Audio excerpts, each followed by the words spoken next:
नमस्कार मित्रों, आज की कहानी है सबसे बड़ा भक्त कौन। और चैनल पर नए हों तो चैनल को अवश्य सब्सक्राइब करें। दोस्तों, आज की कहानी बहुत ही ज्ञानवर्धक है, तो निवेदन है कृपया अंत तक सुने। एक बार देवर्षि नारद के मन में यह अभिमान पैदा हो गया कि वे ही भगवान विष्णु के सबसे बड़े भक्त हैं। वे सोचने लगे, मैं रात दिन भगवान विष्णु का गुणगान करता हूँ, फिर इस संसार में मुझसे बड़ा भक्त और कौन हो सकता है। किंतु पता नहीं श्री हरि मुझे ऐसा समझते हैं या नहीं। यह विचार कर नारद भगवान विष्णु के पास क्षीर सागर में पहुँचे और उन्हें प्रणाम किया। विष्णु जी बोले, आओ नारद, कहो कैसे आना हुआ। नारद बोले, भगवान, मैं आपसे एक बात पूछने आया हूँ। भगवान विष्णु बोले, मैं तुम्हारे मन की बात जानता हूँ, जिज्ञासा को जानता हूँ नारद, फिर भी तुम्हारे मुँह से सुनना चाहता हूँ। नारद ने कहा, हे देव, मैं जीवन भर आपका गुणगान करता रहा हूँ। पल पल हर क्षण मुझे बस आपका ही ध्यान रहता है। आप मुझे यह बताइए कि क्या मुझसे भी बड़ा आपका कोई अन्य भक्त है इस संसार में। भगवान विष्णु समझ तो पहले ही गए थे कि नारद को अपनी भक्ति पर बहुत अभिमान पैदा हो गया है, किंतु अपने मन की बात छुपाकर वे बोले, नारद, इस प्रश्न के लिए तो तुम्हें मेरे साथ मृत्युलोक चलना पड़ेगा। नारद बोले, ठीक है भगवान, मैं मृत्युलोक चलने के लिए तैयार हूँ। भगवान विष्णु नारद को लेकर मृत्युलोक चल पड़े। धरती पर पहुंचकर दोनों ने किसान का भेष धारण किया और एक गांव के किनारे बनी एक झोपड़ी की ओर चल पड़े। भगवान विष्णु बोले, नारद, मेरा एक बहुत बड़ा अनन्य भक्त यहाँ इसी कुटिया में रहता है। आश्चर्य है, क्या मुझसे बढ़कर भी किसी की भक्ति हो सकती है। यह नारद के मुख से निकला। क्या वह भी मेरी तरह आपका ध्यान लगाए रहता है। आओ स्वयं ही जान लोगे, विष्णु ने कहा और उस कुटिया की ओर बढ़ गए। किसान उस समय कुटिया के बाहर अपनी गाय को बांध रहा था। किसान उस समय कुटिया के बाहर गाय जब बांध लिया, उसी के बाद उसके मुख से हरि गोविंद का स्वर निकल रहा था। किसान भेषधारी विष्णु ने उसके निकट जाकर नारायण नारायण कहा तो किसान ने विनीत स्वर में पूछा, आप कहाँ से हैं, आप कहाँ से आए हैं भद्र, मेरे लिए कोई सेवा हो तो निसंकोच बताइए। किसान जो वेशधारी भगवान विष्णु ने कहा, हम नगर जा रहे हैं, पर अंधेरा घिरने लगा है, वन में जंगली पशुओं का डर है, इसीलिए रात भर का आश्रय चाहते हैं। किसान ने प्रसन्न भाव से कहा, मेरी कुटिया में आपका स्वागत है भद्र, और जो रूखा सूखा घर में है आपके लिए हाजिर है।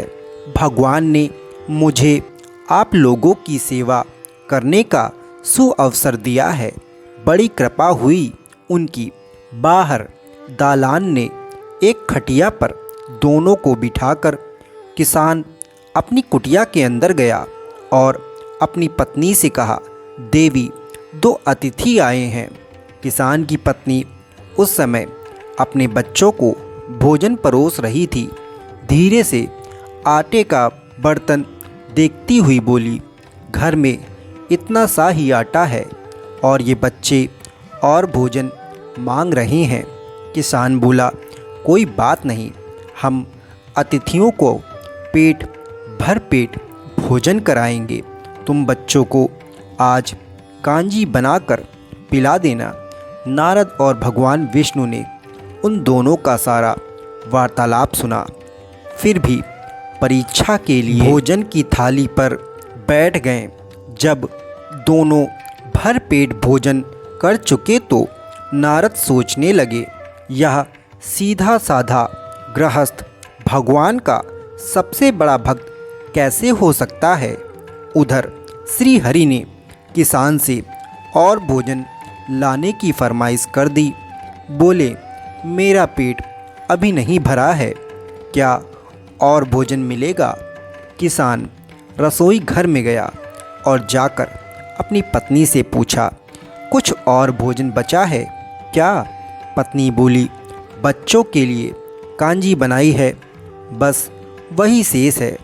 विष्णु और नारद वह भी पी गए। किसान और उसके परिवार को भूखे ही सोना पड़ा। भूखे बच्चे माँ का आंचल थाम कह उठे, माँ नींद नहीं आ रही है, मुझे बड़े जोर की भूख लगी है। पिताजी ने उन अतिथियों को हमारे हिस्से की कांजी भी क्यों पिला दी। किसान ने बच्चे के सर पर हाथ फेरते हुए कहा, अतिथि को भोजन कराना स्वयं विष्णु भगवान को भोग लगाने के समान है बेटा। बाहर दालान में दोनों अतिथि अलग अलग बिस्तरों पर लेटे हुए थे। भगवान विष्णु ने कहा, तुमने सुना नारद, किसान और उसके परिवार को भोजन नहीं मिला, फिर भी वह मेरे गुण गाए जा रहे हैं। यह तो कुछ भी नहीं है। मैंने तो कई कई दिनों तक भूखे रहकर आपका स्मरण किया है। अगले दिन सुबह उन्होंने देखा किसान भगवान विष्णु की मूर्ति के सामने कह रहा था, गोविंद हरि हरि, तुम सदा मेरे मन में बसे रहो, बस मुझे कुछ और नहीं चाहिए। फिर दोनों अतिथियों से बोला, हरि की बड़ी कृपा है, वही जग का रखवाला है। प्रभु की दया से रात को आप दोनों को कोई कष्ट तो नहीं हुआ। जब तक आपका जी चाहे तब तक आप दोनों यहाँ रहें, मैं खेत पर जा रहा हूँ। भगवान श्री हरि बोले, हम भी तुम्हारे साथ ही चलेंगे, यदि तुम्हें कोई आपत्ति ना हो तो। नारद और विष्णु भगवान किसान के साथ उसके खेत पर गए।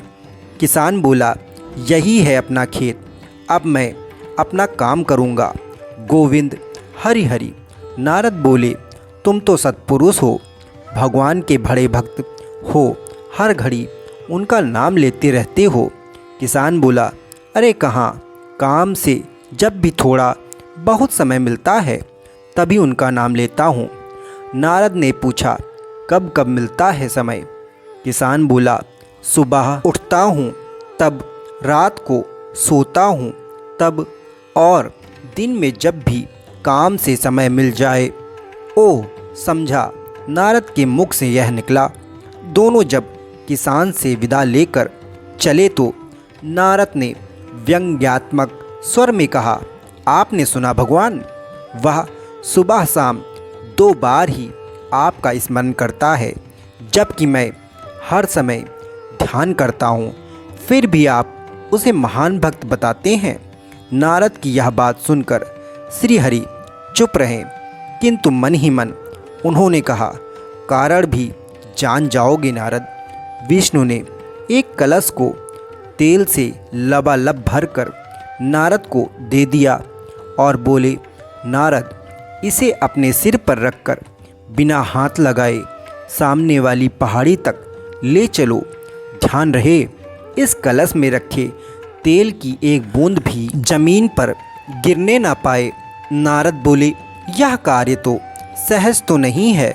यह कहकर नारद ने कलश सिर पर रख लिया और पहाड़ी की ओर चल दिए।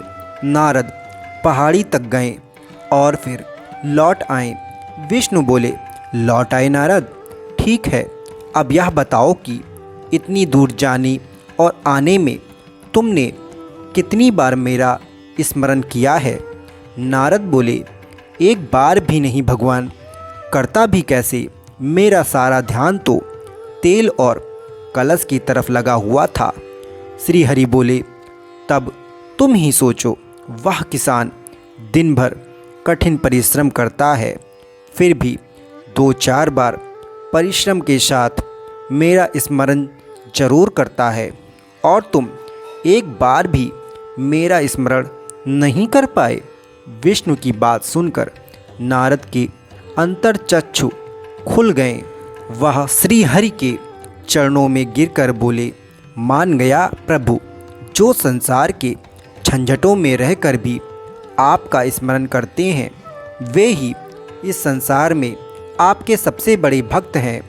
दोस्तों, दिन भर कुछ कार्य न करने और हर समय भगवान का नाम लेने मात्र से ही भगवान प्रसन्न नहीं होते हैं। भगवान तो केवल भाव के ही भूखे हैं। यदि आप सांसारिक कार्यों में लगते हुए भी भगवान को याद मात्र भी दिल से कर लेते हैं, तो भी भगवान आपकी श्रद्धा और भाव से बेहद प्रसन्न हो जाते हैं। दूसरों की मदद करना चाहिए। गरीब असहाय व्यक्ति की मदद करने तथा दान पुण्य करने से भी ईश्वर की कृपा आप और आपके परिवार पर बनी रहती है। साथ ही अतिथि का भी आदर सत्कार भी करना बहुत ज़रूरी है। इसीलिए कहा गया है, अतिथि देवो भव।